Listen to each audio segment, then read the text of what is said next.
Hello students, जय हिंद। बहुत बहुत स्वागत है आप सभी का आपके अपने YouTube channel Saxena speak classes में। स्टूडेंट्स, आज की जो वीडियो है ये बहुत बहुत बहुत ज्यादा इंपॉर्टेंट है, क्योंकि आज की वीडियो में हम लोग पढ़ेंगे प्रमेय 6.4 भुजा भुजा भुजा समरूपता। तो वीडियो को लास्ट तक देखिएगा, क्योंकि ये वीडियो आपके लिए बहुत बहुत बहुत ज्यादा इंपॉर्टेंट है, क्योंकि यहां से आपका प्रश्न बहुत ज्यादा आता है और ये थ्योरम भी कभी बहुत बार पूछ लिया गया है। तो वीडियो को लास्ट तक देखिएगा। अगर वीडियो आपको पसंद आती है तो वीडियो को लाइक और शेयर जरूर करिएगा। तो आइए ज्यादा देर करते हुए हम लोग शुरुआत करते हैं।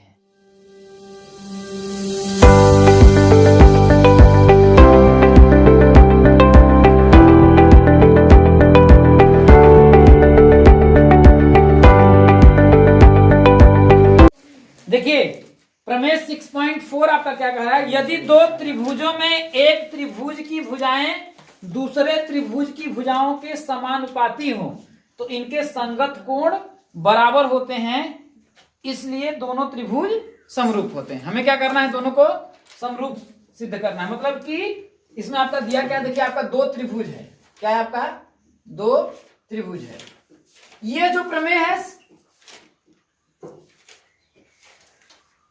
यह जो प्रमेय आपका 6.3 ही की तरह है। जो है आपका प्रमेय 6.3 है ना, उसी की तरह है।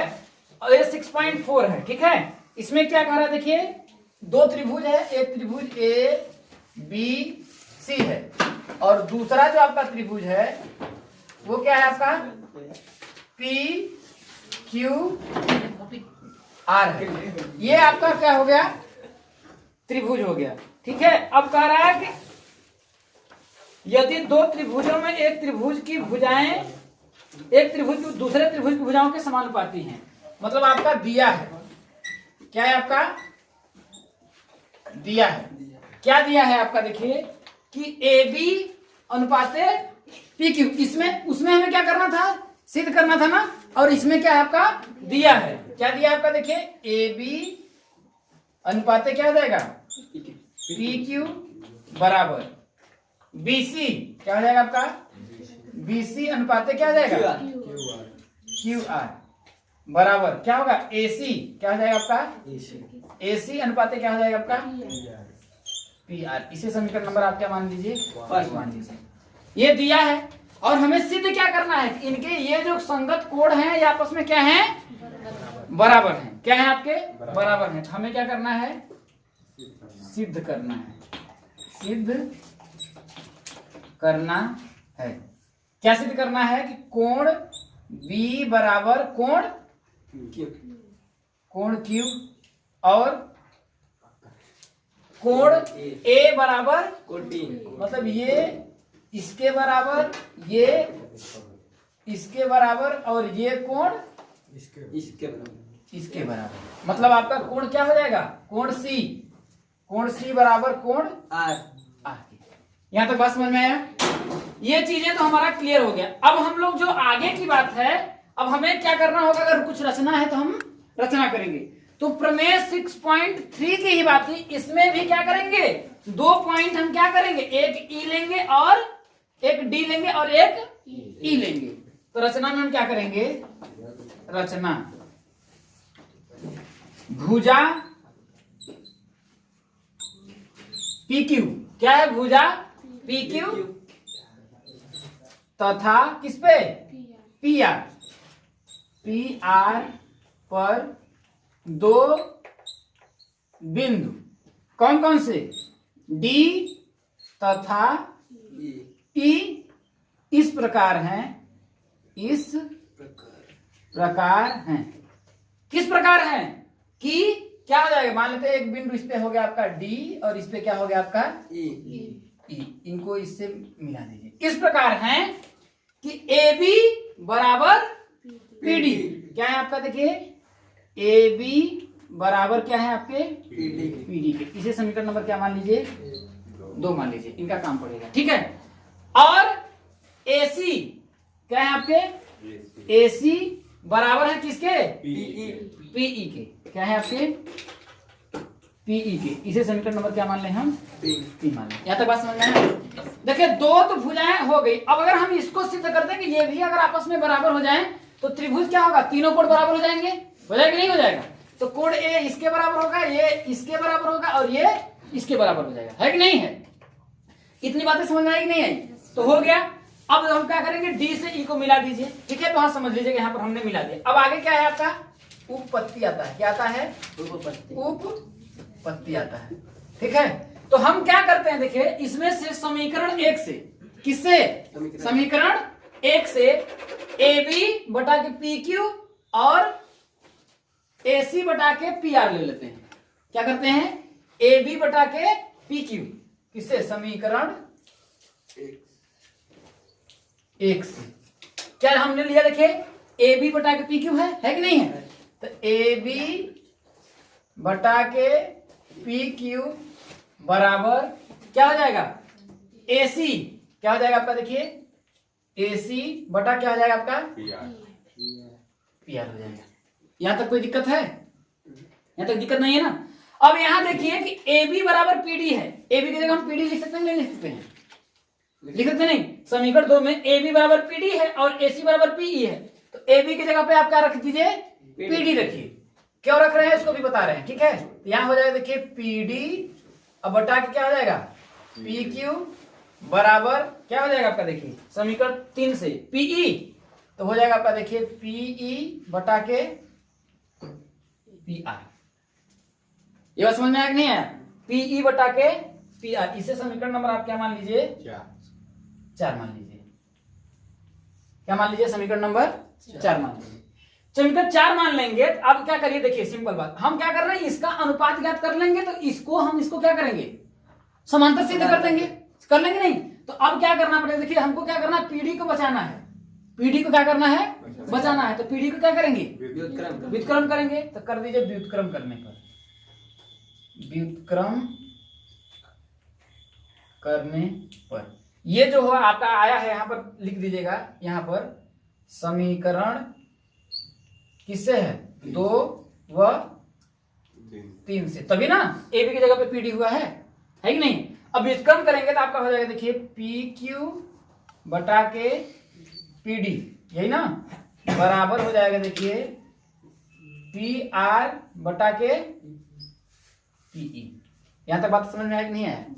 एक बात बताइए, अगर हमें इन दोनों का अगर अनुपात ज्ञात करना है तो पी क्यू में अगर हम पीडी जोड़ देंगे, पी क्यू में क्या करेंगे? अगर पीडी जोड़ देंगे तो दिक्कत हो जाएगा। अगर पी क्यू में से देखिए पी क्यू में से हम क्या घटा दें? पीडी को घटा दें तो हमें क्यू आर मिल जाएगा। मिल जाएगा नहीं मिल जाएगा? मतलब यहां पर हमें क्या करेंगे? हम लोग घटाएंगे। क्या घटाएंगे? एक। क्या करेंगे? यहां पर एक घटाएंगे। तो क्या करेंगे? जब एक घटा देंगे तो हो जाएगा देखिए पी क्यू बटा के पी डी -1 बराबर पी आर बटा के पीई -1। बस समझ में आया कि नहीं है?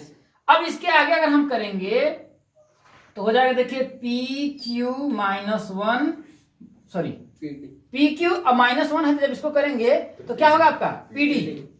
पीडी अब बटा क्या हो जाएगा आपका?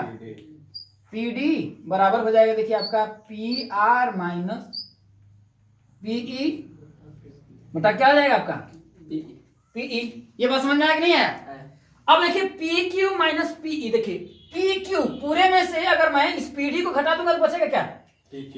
क्या बचेगा? डी क्यू बचेगा। क्या बचेगा आपका?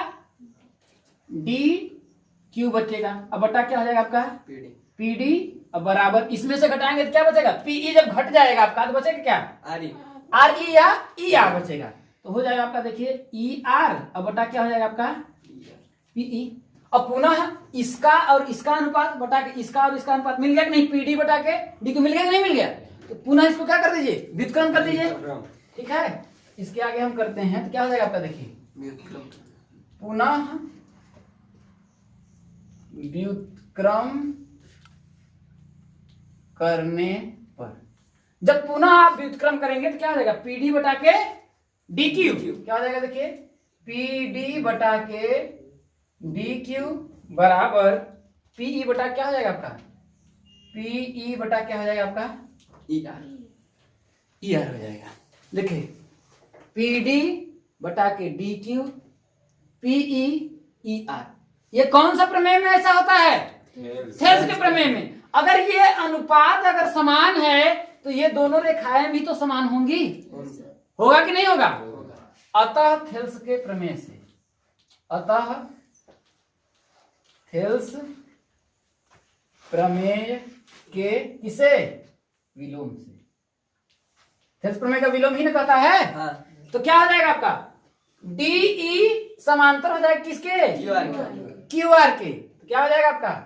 डी ई समांतर हो जाएगा किसके? क्यू आर के।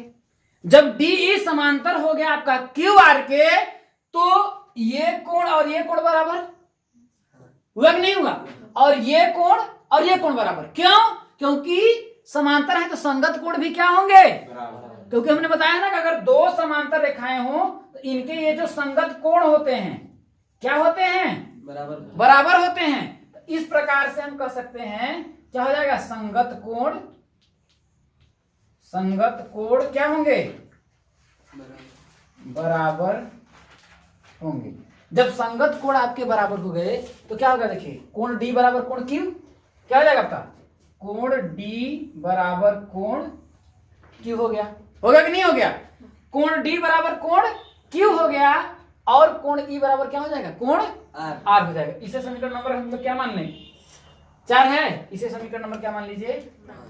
5 मान लीजिए। और कोण ई बराबर क्या हो जाएगा? कोण ई बराबर क्या हो जाएगा? कोण आर हो जाएगा। इसे समीकरण नंबर हम क्या मान लेते हैं? 6 मान लेते हैं। यहां तक बात समझ में आया कि नहीं आया? जब एक कोण आ गया हो गया, तो अब एक बात बताइएगा, आप लोग पढ़े होंगे कि यदि दो कोण कोई भी त्रिभुज, देखिए त्रिभुज पी डी ई तथा पी क्यू आर में जब ये दो कोण आपस में क्या हो गए? आपके बराबर हो गए, तो ये त्रिभुज क्या हो जाएगा? आपका समरूप हो जाएगा। क्या जी सर? कोण समरूपता पढ़े हैं ना? क्योंकि अगर कोई भी दो त्रिभुज में, मैं अभी आप लोगों को बताया था, अगर दो कोण क्या हो गए इसके बराबर हो जाए, तो क्योंकि अगर दो कोण आपके बराबर है तो तीसरा कोण ऑलरेडी बराबर हो जाता है। कैसे? देखिए मैं आपको बताता हूं। अगर आपका ये है, थोड़ा सा इसको समझने की कोशिश करिएगा ना। ये हो गया और ये हो गया। अगर ये आपका 40 हो जाए, ठीक है, और ये आपका 50 हो जाए, और ये भी आपका 40 हो जाए, और ये आपका 50 हो जाए, तो ये कितना होगा? 180 में से इसको घटा देंगे तो वही आएगा। और दोनों ये बराबर है, तीसरा ऑलरेडी बराबर हो जाएगा नहीं हो जाएगा? हो जाएगा ना। और इस तरह से अगर हम कह सकते हैं कि ये क्या हो जाएंगे? आपके समरूप हो जाएगा। तो क्या हो जाएगा? देखिए, तो इस प्रकार कौन कौन सा? देखिए, कोण समरूपता से। किससे? कोण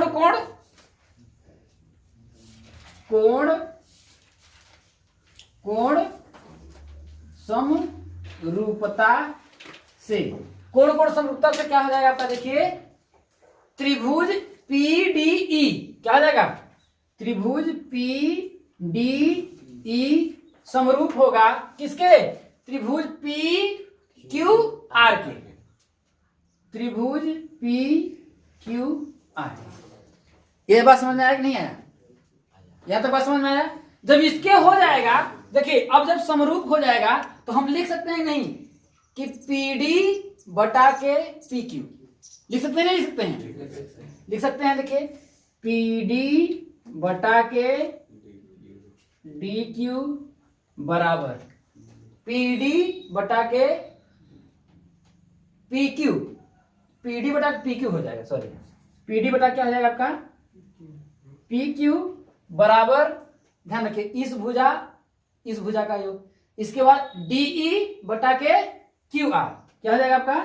डीई बटा के क्यू आर बराबर क्या हो जाएगा आपका? पीई बटा के पी आर। पीई बटा के पी आर। समझिए कि आपका अलग अलग दो त्रिभुज है। एक त्रिभुज मान लीजिए पी क्यू आर हो गया, एक पी क्यू आर हो गया, एक पी डी ई हो गया। ऐसे समझिए, तब आप लोगों को ज्यादा अच्छी तरह समझ में आएगा।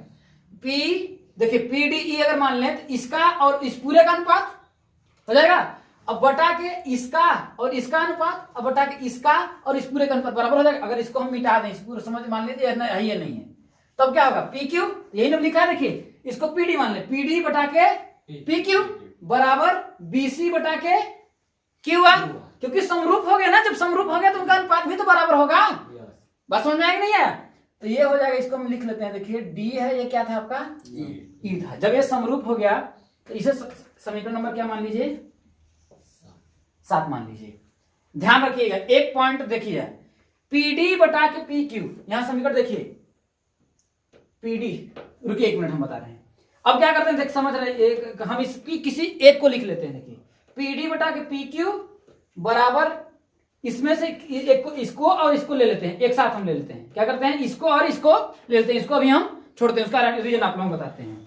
तो हो जाएगा देखिए पीडी बटा के पी क्यू बराबर डीई बटा के क्यू आर। हो जाएगा नहीं हो जाएगा? अरे इसी दोनों को लिए है ना, सिर्फ इसको नहीं है, इसको छोड़ दीजिए, उससे हमसे मतलब नहीं है। अभी इसको रीजन है क्या हम लिए हैं, ठीक है। देखिए इससे समीकरण नंबर अगर हम चाहें तो मान लेते हैं 8 मान लेते हैं। क्या मान लेते हैं? 8 मान लेते हैं। ध्यान रखिएगा यहां देखिए, अब पीडी की जगह पे अगर हम चाहें, देखिए कहां पर है, समीकरण 2 से देखिए कि ए बी बराबर पीडी है कि नहीं है? तो क्या मैं पीडी की जगह पे ए बी नहीं लिख सकता हूं? लिख सकता हूं, नहीं लिख सकता हूं?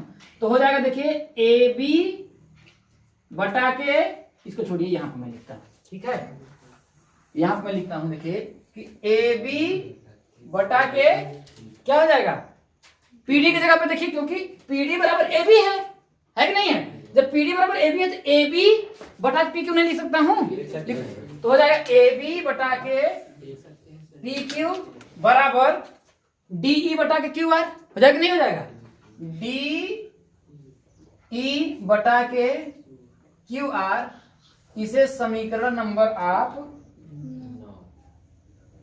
8 मानिए, इसको इससे कोई मतलब ही नहीं है, ठीक है। बात समझ में आया कि नहीं है? समीकरण नंबर इसे 8 मान लीजिए। अब देखिए, क्योंकि देखिए यहां पर लिख दीजिएगा, किसे, यहीं पे लिख दीजिए समीकरण 2 से, समीकरण 2 से, समीकरण 2 से क्या, ए बी बराबर पीडी, ए बी बराबर पीडी दिया है। अब देखिए यहां पर देखिए समीकरण 1 और 8 से देखिए, समीकरण 1 तथा 8 से आपको क्या दिख रहा है, देखिए कि ए बी बटा के पी क्यू बराबर बी सी बटा के क्यू आर, है कि नहीं? ए बी बटा के पी क्यू, ए बी बटा के पी क्यू बराबर कह रहा है कि बी सी बटा के क्यू आर, है कि नहीं? और यहां कह रहा है कि ए बी बटा के पी क्यू बराबर डीई बटा के क्यू आर, है कि नहीं है? तो जब ए बी बटा के पी क्यू बराबर, देखिए ए बी बटा के पी क्यू बराबर बी सी बटा के क्यू आर है, तो क्या ये दोनों देखिए ए बी और पी क्यू, ए बी और पी क्यू बराबर, ये देखिए इतना है, तो क्या इसके बराबर ये नहीं होगा? होगा कि नहीं होगा? समझिए कि इसको भूल जाइए, इसको भूल जाइए, इसमें आप कंफ्यूजन ना होइए। ए बी बटा के पी क्यू बराबर बी सी बटा के क्यू आर यहां पर दिया है, और यहां क्या कह रहा है, देखिए ए बी बटा के पी क्यू बराबर डीई बटा के क्यू आर। करा कि नहीं करा? जब ये बराबर है तो राइट वाला बराबर नहीं होगा, ये इसके बराबर नहीं हो जाएगा? हो जाएगा नहीं हो जाएगा? होगा या नहीं होगा? अगर चाहे या फिर ए बी बटा के पी क्यू की जगह पे बी सी बटा क्यू आर हमने रख देंगे, है कि नहीं है? तो लिख दिया समीकरण 1 था 8 से, जब ये आपका दोनों बराबर है तो ये भी क्या होगा, इसके बराबर हो जाएगा। तो क्या हो जाएगा आपका, देखिए बी सी बटा के क्यू आर बराबर डीई बटा के क्यू आर। हो जाएगा नहीं हो जाएगा? अब देखिए क्यू आर से आपका क्यू आर कट गया कि नहीं कट गया? मतलब कि हमने क्या सिद्ध कर लिया कि BC बराबर है DE के। सिर्फ हमें यही सिद्ध करना था कि ये दो, क्योंकि ये तो दोनों हमने पहले ही मान लिया था कि ये बराबर है। अगर ये बराबर कर लिया तो ये तीनों क्या होंगे, बराबर। अब इसे समीकरण नंबर, अब देखिए BC बराबर DE, इसे समीकरण नंबर क्या लिख लीजिए आप, समीकरण नंबर 9 लिख लीजिए, ठीक है। समीकरण 2, समीकरण 3, समीकरण 9, मतलब देखिए समीकरण 2, समीकरण 3 व समीकरण किससे, 9 से। समीकरण 2, समीकरण 3 और समीकरण 9 से आपको क्या मिल रहा है, देखिए समीकरण 2 क्या है, ए बी बराबर पीडी, ए बी बराबर पीडी। दूसरा क्या है, ए सी बराबर पीई, ए सी बराबर पीई। तीसरा क्या है, बीसी बराबर DE, भुजा भुजा भुजा। तो हमने बताया था ना कि यदि किसी त्रिभुज की अगर तीनों भुजाएं क्या हो, अगर बराबर हो, तो ये दोनों त्रिभुज क्या हो जाएंगे, सर्वांग हो जाएंगे, नहीं हो जाएंगे, हो जाएगा नहीं हो जाएगा, क्योंकि ये समबाहु त्रिभुज है, सभी भुजाएं बराबर तो कोण भी बराबर होंगे, हो गया कि नहीं हो गया। तो हम यहां पर नहीं लिख सकते हैं, अतः त्रिभुज ABC क्या होगा, सर्वांगसम होगा। त्रिभुज ABC सर्वांगसम होगा किसके, त्रिभुज PDE के, होगा कि नहीं होगा, त्रिभुज PDE के। क्यों होगा, क्योंकि त्रिभुज की तीनों भुजाएं क्या है, बराबर हैं, तो ये सर्वांगसम हो जाएगा। जब ये सर्वांगसम हो गया तो सर्वांगसम होने का मतलब क्या है, सभी भुजा बराबर तो सभी कोण भी तो बराबर होंगे, अब इसलिए हो जाएंगे। तो इस प्रकार से, इस प्रकार आपका क्या होगा, ध्यान से देखिएगा, कोण A बराबर क्या हो जाएगा, कोण P हो जाएगा, कोण A बराबर कोण P। पहला चीज हमारा प्रूफ हो गया, कहां गया, अच्छा नहीं लिखे क्या, कोण A बराबर क्या हो जाएगा, कोण P, ठीक है। ये पहला वाला हमारा प्रूफ हो गया, कोण A बराबर कोण P हो गया, ये बात समझ में आया। दूसरा हमें प्रूफ करना है कोण B बराबर कोण Q, लेकिन यहाँ पर हम देख रहे हैं कि कोण B बराबर क्या रहेगा, कोण D, मतलब दूसरा आपका आ गया, देखिए कोण B बराबर कोण D आया, है कि नहीं है। लेकिन अभी इधर हम लोगों ने कहीं ना कहीं प्रूफ किया था कोण D बराबर कोण Q, सिद्ध किया था कि नहीं किया था। कोण B बराबर कोण P है, कोण D है ना जी, हाँ कोण D है, और यहाँ प्रूफ किया कोण D बराबर कोण Q, तो क्या कोण D की जगह कोण Q नहीं हो जाएगा, हो जाएगा नहीं हो जाएगा, किससे, अब क्या हो जाएगा, देखिए कोण B बराबर कोण D की जगह पे क्या रख सकते हैं, कोण Q रख सकते हैं। क्यों रखे, समीकरण 5 से, यहाँ लिख लीजिएगा, यहाँ पर समीकरण 5 से, ठीक है, समीकरण 5 से। ये बात समझ में आया कि नहीं, कोण A बराबर कोण P हो गया, कोण B बराबर कोण Q हो गया, कोण B बराबर कोण Q हो गया। अब हमें क्या करना है, कोण C बराबर कोण E हो जाएगा, नहीं हो जाएगा, सर्वांगसम है, तो यहां पर हो जाएगा, देखिए कोण C बराबर कोण E, लेकिन यहां पर हम लोगों ने प्रूफ अभी किया था, कहां, कोण E बराबर कोण R है ना, तो E की जगह पे हम R नहीं लिख देंगे, किससे, समीकरण किससे, समीकरण 6 से कोण C बराबर कोण R, और यही हमें प्रूफ करना था, ये और ये तीन हमें प्रूफ करना था कि नहीं करना था, हो गया प्रूफ। प्रमेय 6.4 जो है, 6.3 में हम लोगों ने यही सिद्ध किया था ना कि यदि इनके कोण क्या हो, आपस में अगर बराबर हो, तो उनकी भुजाओं का जो अनुपात होता है वो बराबर होता है। इसमें सिर्फ और आपको क्या करना है कि भुजाओं का अनुपात देखिए दिया है, आपसे कह रहा था कि इसके कोण जो है आपस में बराबर, इसे हमें प्रूफ करना था। तो ध्यान रखिए, लंबा नहीं है, इसे बस ध्यान से समझिए कि कैसे कैसे हो रहा है। पहला हम लोगों ने किया, रचना किया, उसमें भी हमने रचना किया था, और इसमें भी हम लोगों ने क्या किया है, रचना किया है। रचना क्या किया है, देखिए भुजा PQ और PR पर दो बिंदु हमने क्या लिया, D और E लिया, और ये दोनों बिंदु इस प्रकार से हैं कि PD जो है AB के बराबर है कि नहीं है, और दूसरा AC जो है PE के बराबर है कि नहीं है। दो भुजाएं बराबर होंगे, अगर मैं इसको अगर बराबर सिद्ध कर दूं तो ये दोनों क्या हो जाएंगे, सर्वांगसम हो जाएंगे। क्योंकि सर्वांगसम क्यों होंगे कि समबाहु त्रिभुज क्या होता है, जब तीनों भुजाएं बराबर होंगे तो तीनों कोण भी बराबर हो जाएंगे, हो जाएगा नहीं हो जाएगा, बात समझ में आया कि नहीं है। अब हम लोगों ने किया, समीकरण 1 से देखा कि AB बटा के PQ बराबर AC बटा के PR, देखिए AB PQ AC और PR ले लिया, यहां समीकरण 1 से देखिए हमने ये ले लिया, बात समझ में आया कि नहीं।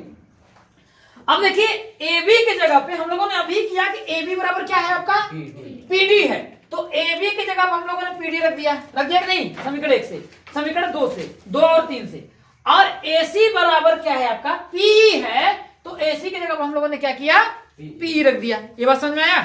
जब यहां पर रख दिया, जैसे समीकरण नंबर आप क्या करिए 4 ले लीजिए, समीकरण नंबर 4 को मैंने ले लिया, यहां पर बनाया। अब इसको व्युत्क्रम हम क्यों कर रहे हैं, इसलिए कर रहे हैं कि यदि मैं इसका और इसका अनुपात और इसका अनुपात अगर हो जाए तो हम प्रूफ कर लेंगे कि ये दोनों भुजाएं क्या होंगी, आपस में समांतर होंगी। जब समांतर हो जाएंगी तो ये कोण भी आपस में बराबर हो जाएंगे। इसलिए हमने इसका क्या किया, व्युत्क्रम किया, व्युत्क्रम के PQ बटा PD बराबर PR बटा PE, ऐसा किया है। अब बताइए ये PQ है, ये पूरा PQ है कि नहीं, और हमें PD पता है, मतलब हमें चाहिए क्या, ये चाहिए। जब ये चाहिए तो हम एक जोड़ेंगे या एक घटाएंगे, एक घटाएंगे ना, क्योंकि PQ में से यदि मैं इस PD को, ये PD अगर घट जाएगा तो ये वाला मिल जाएगा, मिलेगा नहीं मिल जाएगा, और वही मिला देखिए DQ बटा PD, है कि नहीं, बात समझ में आया। जब इतना हुआ तो इसको पुनः व्युत्क्रम करने में PD बटा के DQ बराबर PE बटा के ER आया, यहां तक आया। जब ये आया देखिए PD बटा के DQ बराबर PE बटा के ER आया। ये कैसे होता है, थेल्स के प्रमेय से। आप लोगों ने पढ़ा है कि थेल्स के प्रमेय में यदि दो भुजाओं का अगर अनुपात क्या है, बराबर है, तो थेल्स प्रमेय के व्युत्क्रम से इनके कोण भी क्या होंगे, बराबर होंगे, होगा कि नहीं होगा। तो सॉरी, कोण नहीं, ये दोनों भुजाएं क्या होंगी, आपस में समांतर होंगी। जब दोनों भुजाएं, यहां हमने प्रूफ किया समांतर होंगी, तो इनके संगत कोण भी बराबर हो जाएंगे, हो जाएंगे नहीं हो जाएंगे। इसलिए कोण D बराबर इसके बराबर ये और इसके बराबर ये हो गया। बात समझ में आया कि नहीं है। अब इतना करने के बाद कोण कोण समरूपता होता है। अगर कोण कोण समरूपता मतलब कोई भी त्रिभुज हो गया, एक त्रिभुज देखिए PDE है, इसको अलग अगर आप लिखना चाहें तो ऐसे लिख सकते हैं। देखिए त्रिभुज क्या है आपका, देखिए एक PDE है, इसमें ध्यान रखिएगा। और एक पूरा त्रिभुज मान लीजिए, इसको देखिए मैं मिटा देता हूं। एक त्रिभुज मान लीजिए PQR में, PQR में समरूपता अगर करेंगे तो अगर ये दो एंगल क्या हो गए, आपस में बराबर हो जाएंगे, तो ये दोनों त्रिभुज क्या होगा, आपका समरूप होगा कि नहीं होगा, होगा। जब ये आपका समरूप हो जाएगा तो PDE समरूप होगा PQR के। जब ये हो गया तो हम नहीं लिख सकते हैं PD अनुपात बटा के PQ, PD बटा के PQ बराबर DE बटा के QR, DE बटा के QR बराबर PE बटा के PR। करने में लिख लिया है कि नहीं। अब जब इतना लिख लिया, इसमें से कोई दो ले लीजिए। दो वाला ऐसा लीजिएगा जिसमें ये वाला जरूर रहे, ये वाला, इसलिए क्योंकि इससे हमें ऐसा हम क्यों कर रहे हैं, हम इसको भी तो ले सकते थे, लेकिन इसी को हमने क्यों लिया, इसलिए कि इस भुजा को इस भुजा के बराबर हमें दिखाना है कि नहीं दिखाना है। तब तो, क्योंकि दो भुजा तो बराबर हमने पहले ही यहां पर दिखा दिया है। अगर तीसरी भुजा को अगर हम बराबर दिखा देंगे तो क्या हो जाएगा, ये सर्वांशम हो जाएगा, हो जाएगा नहीं। जब सर्वांशम हो जाएगा तो कोण भी बराबर हो जाएंगे, हो जाएगा नहीं होगा। तो इसलिए हमने इसको लिया है। तो देखिए PD बटा के PQ बराबर DE बटा के QR। समीकरण 2 से PD क्या है आपका, देखिए समीकरण 2 में PD बराबर है AB के, तो यहां पर देखिए आपका आया AB बटा के PQ बराबर DE बटा के QR। इसे समीकरण नंबर हमने क्या मान लिया, 8 मान लिया। अब ध्यान रखिए AB बटा के PQ, अब समीकरण 1 और इससे तुलना करिए, इसको आप भूल जाइए। क्या है, AB बटा के PQ बराबर दिया है BC बटा QR, लेकिन यहां पर AB बटा के PQ बराबर DE बटा QR दिया है। तो AB बराबर इतना है और AB बराबर इतना है, तो अगर आप चाहें AB बटा के PQ बराबर BC बटा QR है, तो AB के जब PQ की जगह BC बटा QR नहीं रख सकते हैं, रख सकते हैं। तो QR से आपका QR हो गया, x का मतलब BC बराबर क्या आ गया, DE आ गया। मतलब ये जो है इसके बराबर आ गया, आया कि नहीं आया, आया। जब ये आपका आ गया तो समीकरण 2 और समीकरण 3 और समीकरण 4 में AB बराबर PD, अच्छा समीकरण 2, अच्छा 9 हो गया। समीकरण 2, समीकरण 3 और समीकरण 9 से AB बराबर PD हुआ और AC बराबर PE हुआ और BC बराबर DE हुआ। तो भुजा भुजा भुजा, किसी त्रिभुज की तीनों अगर भुजाएं अगर आपके बराबर हो जाएं तो कौन सा त्रिभुज हो जाएगा, समबाहु त्रिभुज हो जाएगा। और समबाहु त्रिभुज के तीनों कोण बराबर, जब भुजाएं बराबर तो कोण भी बराबर, कोण भी बराबर। इस प्रकार से आपके क्या हो जाएंगे, ये दोनों आपका सर्वांशम हो जाएगा और कोण A बराबर कोण P हो जाएगा। और इसी कोण B बराबर कोण D है, तो आप जानते हैं कोण D और कोण Q हम लोगों ने प्रूफ किया था, किया कि नहीं किया है, ये हो जाएगा। इस प्रकार से तीनों क्या हो जाएगा आपका सर्वांश, क्या हो जाएगा, तीनों कोण भी आपके क्या हो जाएंगे, बराबर हो जाएंगे। तो बात समझ में आया कि नहीं आया। एक स्टेप को याद रखिए, सबसे पहले हमें क्या करना है, तब अगर आप इसको क्या करिए 2 से 3 बार क्या करिए, प्रैक्टिस मारिए, तुरंत लर्न हो जाएगा। जब लर्न हो गया आसान हो जाएगा।